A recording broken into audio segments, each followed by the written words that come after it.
রাসূল পাক সাল্লাল্লাহু আলাইহি ওয়াসাল্লাম বর্ণনা করেছেন, যে ব্যক্তি আমার মৃত্যুর পরে হজ আদায় করে আমার কবর জিয়ারত করলো, সে যেন আমার সাথে জিন্দা অবস্থায় মোলাকাত করলো। বাইহাকি।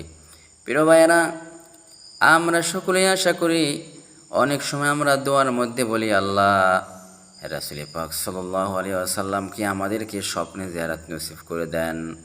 কিন্তু আল্লাহর রাসূল বলেছেন, হজ আদায় করে আমার কবর জিয়ারত করলে জিন্দা অবস্থায় মোলাকাতের সাক্ষাতের সমান।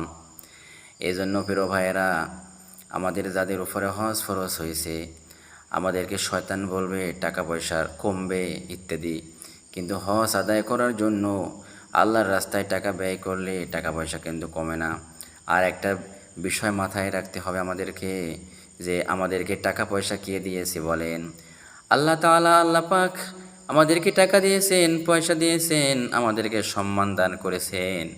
অতএব আল্লাহ পাক বলছে, আলা লাহুল খালকু ওয়াল আমরু তাবারাকাল্লাহু রাব্বুল আলামিন। আদেশ চলবে তার, যে সৃষ্টি যার, যিনি সৃষ্টি করেছেন আপনাকে আমাকে সুন্দর মানুষ করে তুলেছেন, তারই কথা মতো দুনিয়াতে চলতে হবে।